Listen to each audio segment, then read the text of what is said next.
आज का टॉपिक है सल्फिंजाइटिस, इल्तिहाब काज़िफ़ैन। Definition: it is an infection of fallopian tube. It is called salpingitis. Organism responsible for salpingitis: sexually transmitted organism, pyogenic and tubercular. Sexually transmitted organism में है gonococcus, chlamydial, trachomatis and mycoplasma. Second group of organism है pyogenic, जिसको दो types हैं, aerobes and anaerobes. Aerobes organism streptococcus, staphylococcus and E coli. Anaerobes bacteroides, fragilis and actinomycosis. Third group tubercular, उसमें आता है Mycobacterium tuberculosis. अब जब हम सल्फिंजाइटिस की स्टडी करेंगे तो उसके कुछ फैक्ट्स हैं वो देखेंगे। When we deal with salpingitis, infection is usually polymicrobial in nature.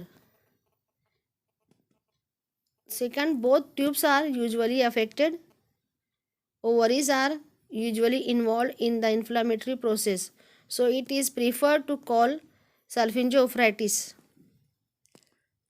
Tubal infection affect the future reproductive function. सल्फिंजाइटिस की etiology देखेंगे, जिसमें नंबर 1 है ascending infection from the uterus, cervix and vagina.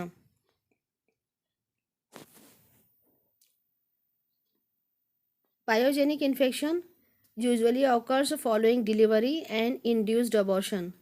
Delivery के बाद और एबॉर्शन इंड्यूस करने के बाद ये इन्फेक्शन होता है। सेकंड है minor procedure like DNC, HSG. इस प्रोसीजर के दौरान भी इन्फेक्शन असेंड कर सकता है। And in presence of IUD, अगर इंट्रायूट्राइन डिवाइस यूट्रस में है तो इन्फेक्शन होने के चांस रहते हैं। सेकंड है sexually transmitted diseases. Salpingitis is major complication following infection with Neisseria gonococci and chlamydia trachomatis. ये दो सेक्सुअली ट्रांसमिटेड ऑर्गेनिज्म से सल्फिंजाइटिस होता है या उसकी कॉम्प्लिकेशन में होता है। इन दोनों इन्फेक्शन की वजह से ट्यूबल डैमेज होता है।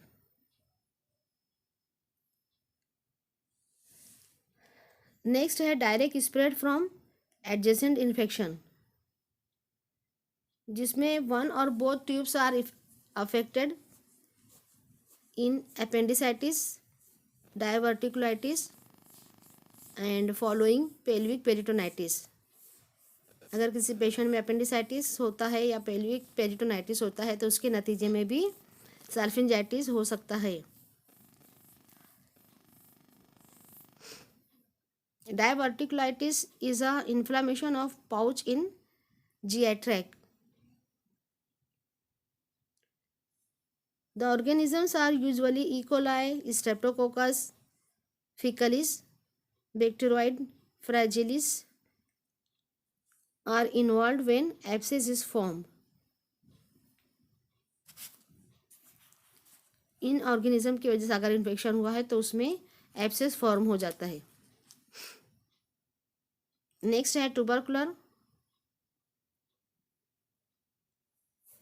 ये सल्फिंग्स को इन्वॉल्व करते हैं from primary lesion. Primary lesion जहाँ कहीं भी हो, चाहे वो घोन कॉम्प्लेक्स हो, लिम्फ नोड हो या हैपोथैलेमस, वहाँ से ऑर्गेनिज्म हिमेटोजेनस स्प्रेड की वजह से पेल्विक ऑर्गन को इन्वॉल्व करता है और सल्फिंजाइटिस का सबब बनता है।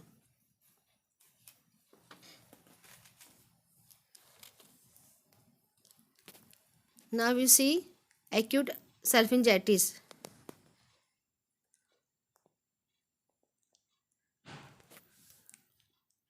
जिसकी पैथोलॉजी है दो तरीके से, एक तो पायोजेनिक और गोनोकोकस। नंबर 1 देखेंगे एक्यूट पायोजेनिक, जिसमें नंबर 1 है there is a intense hyperaemia with dilated vessels.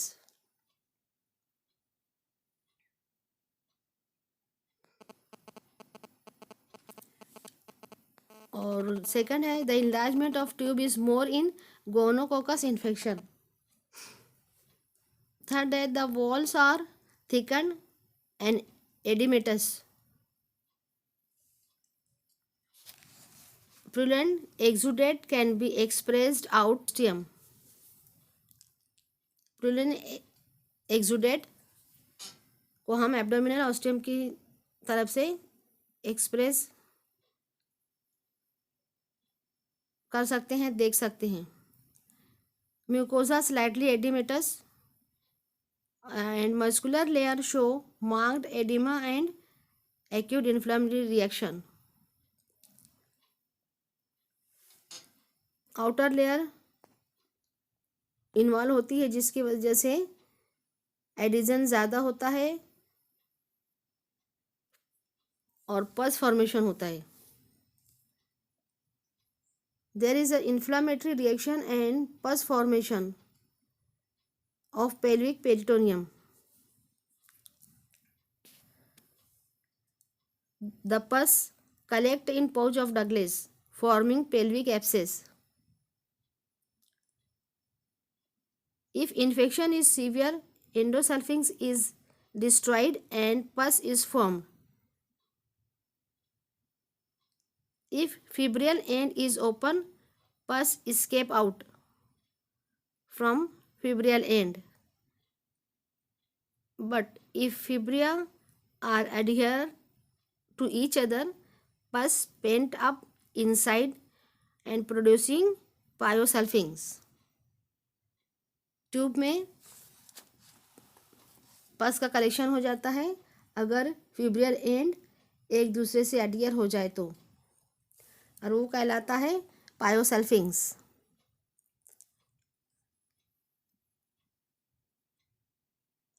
Acute gonococcal में इन्फेक्शन में पैथोलॉजी क्या होती है वो देखेंगे। There is a hyperemia, blood supply बढ़ जाती है। The tubes are swollen and edematous. Initially ostium remain open. The exudate expressed out as pathology is in endosulfings. Adhesions are less. इसमें एडिजन कम बनते हैं क्योंकि इसमें पैथोलॉजी इनसाइड द ट्यूब होती है। प्रूलेंट एक्सुडेंट escape in peritoneal cavity and produce pelvic peritonitis and pelvic abscess. If abdominal ostium and uterine opening is closed, exudate pent up inside the lumen producing pyosulfings. अगर tube के दोनों and close हो तो पस या exudate सल्फिंग्स में collect हो जाते हैं और वो पायोसल्फिंग्स के सबब बनते हैं। क्लिनिकल फीचर देखेंगे जिसमें नंबर 1 है abdominal tenderness, second cervical and uterine motion tenderness, जब हम सर्विक्स को या यूट्रस को मूवमेंट देंगे तो टेंडरनेस होगी। Temperature more than 38 degree C होगा। ल्यूकोसाइटोसिस मिलेगा जो WBC 10,000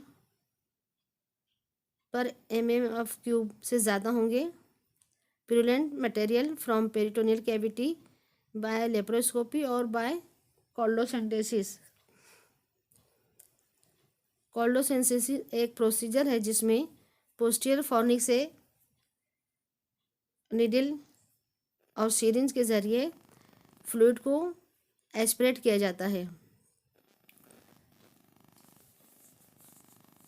कोल्डोसिंथेसिस के दौरान हमको पेरिटोनियल कैविटी से प्रूलेंट मटेरियल एस्पिरेट होगा। नेक्स्ट है पेल्विक एब्सेस और ट्यूबो ओवरियन मास।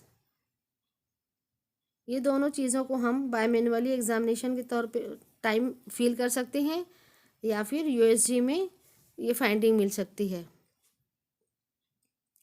देखेंगे सल्फिंजाइटिस की कॉम्प्लिकेशन, जिसमें नंबर 1 है pelvic peritonitis, generalised peritonitis, pelvic cellulitis, pelvic thrombophlebitis, pelvic abscess and tubo ovarian mass और एब्सेस।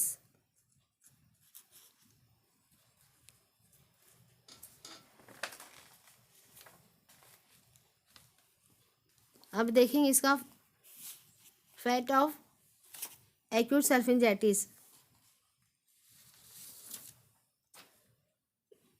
जिसमें नंबर 1 है कंप्लीट रिजोल्यूशन, वो पूरे तौर पर नॉर्मल हो सकता है। सेकंड है endosalpingitis, produce loss of cilia which is responsible for infertility, जिसके नतीजे में इनफर्टिलिटी होगा। Delay in transport of fertilised ovum resulting in ectopic pregnancy, ये एक्टोपिक प्रेगनेंसी के जिम्मेदार होते हैं। फर्टिलाइज्ड ओवम के ट्रांसफ़र में देर होती है, इसलिए फर्टिलाइज्ड ओवम ट्यूब में ही इम्प्लांट हो जाते हैं और एक्टोपिक प्रेगनेंसी का सबब बनते हैं। एक्यूट सल्फिंजाइटिस क्रोनिक में तब्दील हो सकती है। थर्ड उसका इफेक्ट ऑफ एक्यूट सल्फिंजाइटिस है, नंबर 1 है कंप्लीट रेजोल्यूशन, सेकंड है एंडोसल्फिंजाइटिस एंड थर्ड है क्रोनिक। अब इसका इन्वेस्टिगेशन देखेंगे। इसको डायग्नोस करने के लिए यूएसजी और लेप्रोस्कोपी कर सकते हैं हम, दोनों के ज़रिए डायग्नोसिस हो जाती है। नेक्स्ट आता है इसका ट्रीटमेंट, जिसको 2 ग्रुप में डिवाइड किया गया है, एक आउट पेशेंट थेरेपी, एक in patient therapy. Out patient में tablet ofloxacin 400 mg orally BD देंगे फॉर 14 डेज। उसी के साथ में metronidazole 500 mg orally BD for 14 days देंगे। इससे अगर 72 आवर्स में रिस्पॉन्स ना मिले तो फिर पेशेंट को एडमिट करेंगे और इन पेशेंट थेरेपी करेंगे। इन पेशेंट थेरेपी में आता है number 1 IV क्लेंडामाइसिन 900 mg 8 hourly plus IV gentamicin 2 mg per kg 8 hourly, which is followed by doxycycline 100 mg BD daily for 14 days। उसी के साथ में IV फ्लूइड्स देंगे टू करेक्ट द डिहाइड्रेशन। और अगर पेशेंट को एब्डोमिनल डिस्टेंशन है तो नेजोगैस्ट्रिक सक्शन करेंगे। और अगर एब्सेस रप्चर हो गया हो तो फिर उसके लिए लेप्रोटॉमी की ज़रूरत पड़ती है, उसके लिए लेप्रोटॉमी करेंगे। Thank you.